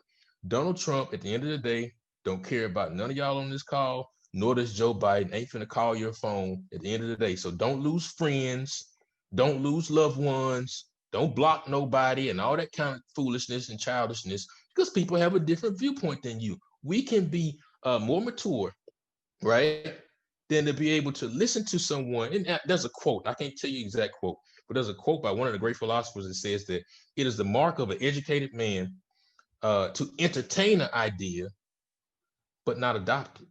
So you can listen to what other people think and hear their ideas and respect it, and understand that you just have a better understanding of why they view it that way.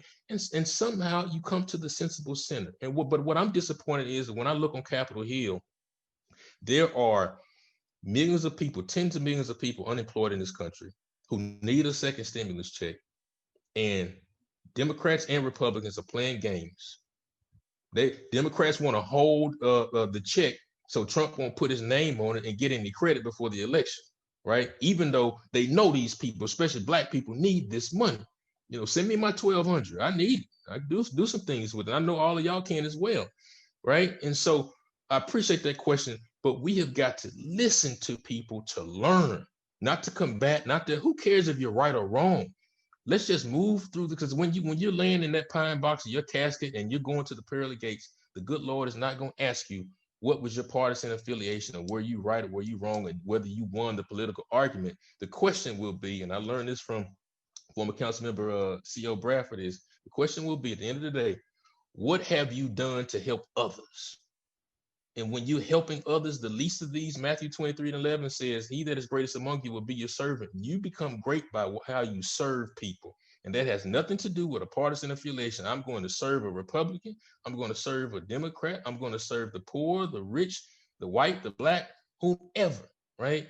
And so listen to people to learn with a heart to serve and get out of this partisan bickering and blocking people and telling people they're wrong. And, listen, Trump supporters are still Americans and they pay taxes. They may disagree with you, but there are some things that you may agree with them on if you actually have a conversation with them. And so we have so much that we have in common in this country, and we need to work on finding what those things are as well. I appreciate that question.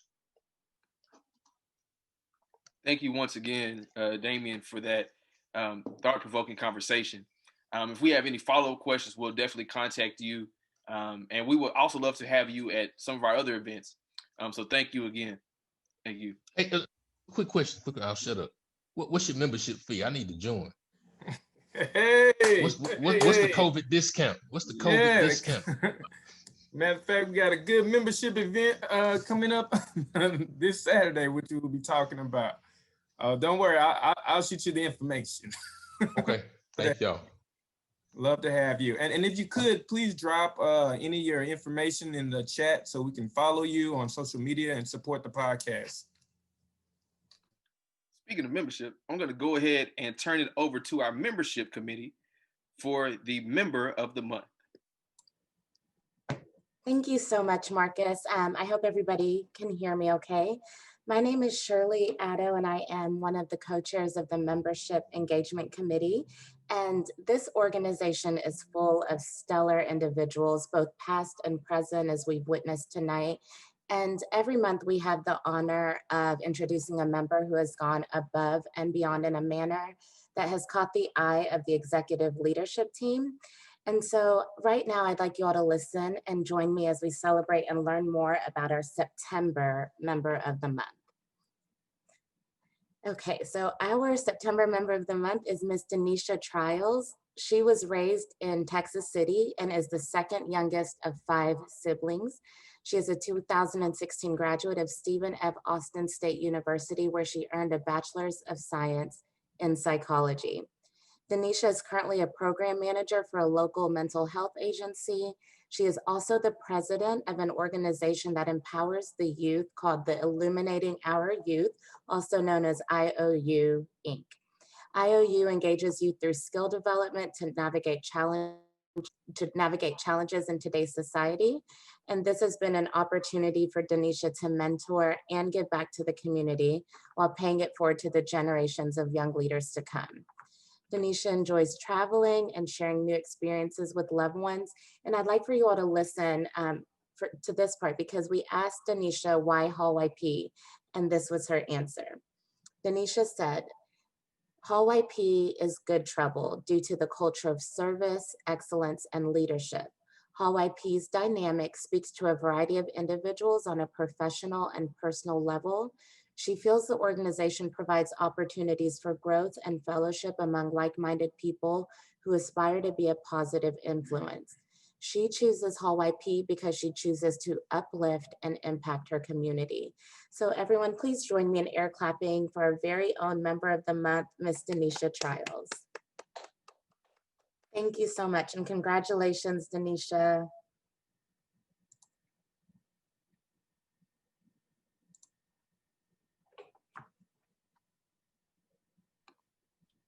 All right, next we have our upcoming events.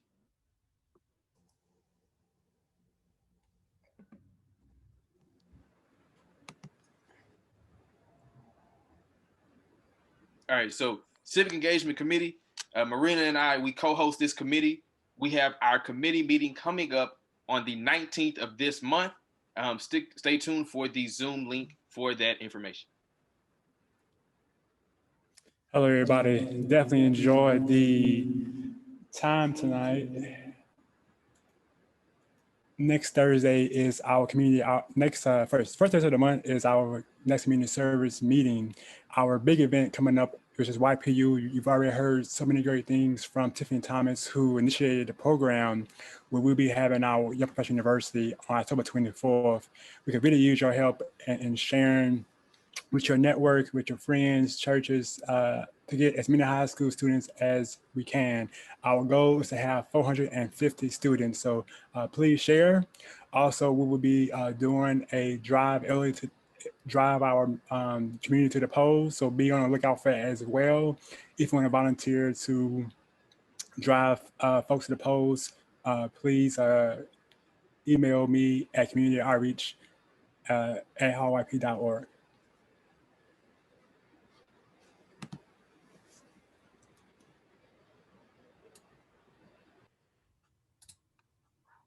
All right, we have the Fund Development Committee meeting, which is on the 20th of this month, which is every third Tuesday of each month from 6:30 p.m. to 8 o'clock p.m.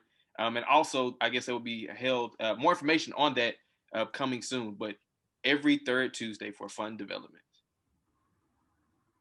Our membership engagement committee, we have an event coming up this Saturday, Lounging with the League bike tour. So you guys get out to get some exercise from 5:30 to 8 o'clock, hosted by the membership engagement committee. Also on the 21st, there is the membership engagement committee meeting from 6:30 to 8 o'clock p.m. Hey, just want to jump in for that Lounging with the League. That is also co-hosted by Social and Cultural. So I wanted to make sure that they got recognized as well. So see y'all Saturday. And also we wanted to add that if you please invite your friends. The more friends you invite, the better opportunity is for you. We're giving away a free membership. So the more people you invite, the better chance you get to get a year free on us. Thank you.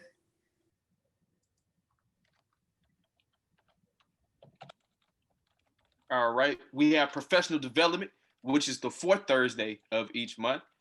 This month on the 22nd, we have their committee meeting from 6:30 p.m. to 8 o'clock p.m. And also watch the chat, you all. We are dropping information on how you can reach out to those chairs of the committees for more information. PR and marketing. PR and marketing. The committee meeting will be every fourth Monday of each month. This month on the 26th from 6:30 to 8 o'clock. And we also have a special event on the 30th, which is the Scary Movie Night. Again, please monitor the chat for more info on those events. And here is the Social and Cultural Committee, which is every second Thursday. And here you see the flyer for the Lounging with the League bike tour. So bikes are provided, so you don't have to throw it in your car to pull up. So make sure you guys register for that event at hallyp.org/events. Oh, and also we have an event on the 18th. Can we go back one slide? I didn't see that. Sunday Fun Day at Levy Park at 2 p.m. on the 18th of this month. So Sunday, we'll see y'all on Sunday Fun Day.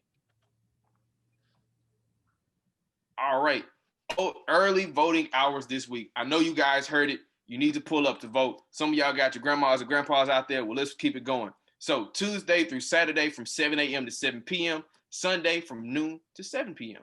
And you can check wait times at harrisvotes.com/wait time. And you can also vote at any of the 122 locations. Again, harrisvotes.com/early voting. Check out the Black Wall Street Festival, which is Saturday, October 31st from noon to 4 p.m. For more information on that, please visit www.blackwallstreetfest.eventbrite.com for more information. All right, and I want to go ahead and turn it over to our president and vice president. But thank you all again for listening and staying with us. I hope you all had a wonderful time and got some great information out of our wonderful presenters. So President Dion and Vice President Victoria. Hey, well, good evening, everyone. We won't keep you all much longer. We just wanted to make sure that we reiterated, continue to follow all of our speakers today on their social media platforms. They are always putting out really great positive information. One of the things that I wanted to kind of close with, I had a whole speech written. They did such a phenomenal job. They covered everything. I was like, it makes no sense to repeat all of this. But one of the things that I do want to share with you is the activation portion of everything. It's great to take in all this wonderful information, but we have to do something with it. We have to do something with it collectively. One of the things that the organization is going to be focused on for the next 3 weeks leading up to the election day in November is anti-voter suppression activities. And so we know right now, I think today in Fort Bend, systems were down for a while. We know that we've heard the reports across the country about fake boxes to collect ballots, all kind of ways forms of voter suppression are rearing its ugly head across our democracy. One of the things that we have done, we've partnered with our sister chapters, the Austin Area Urban League Young Professionals, the Dallas-Fort Worth Urban League Young Professionals, with the Young Black Lawyers Organizing Coalition to host a training on this Sunday at 7 p.m. And so I'll drop that link in the chat so that you all can go ahead and sign up. But the purpose of this training is to teach us what we need to be prepared for when we go to the polls, how to spot when someone's right to vote is being violated, and what to do. And we have a wealth of resources that we can tap into as young professionals, but we have to be trained because a lot of people won't do this groundwork in order to protect their right to vote. And so that then falls to us to make sure that we are championing the right to vote for our citizens and for our neighbors. So I want to switch over and hand it off to our Vice President, Victoria Hart. Victoria? Well, thank you. I'm not going to keep you guys any longer. I just wanted to kind of reiterate that if you are registered to vote, please vote in this election. Your voice matters.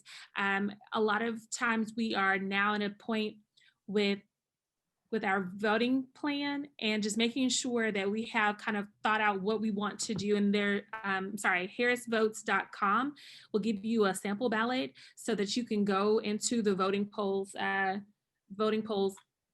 prepared. So I just wanted to kind of just remind you guys to have a voting plan, know where you want to go, look at the sample ballot so that you're prepared once you get to the polling, the election polls, and then bring a friend. So vote. And if I could add one more item in there regarding the vote, make sure you take your time to like go through that sample ballot and make a decision. You know, there's a lot of information on the League of Women Voters page where they have interviewed all of these candidates. And so you can see a really quick summary of their positions and see whether or not that aligns with you. The final thing that we wanted to encourage you all to do is that it's not just enough for us to go vote.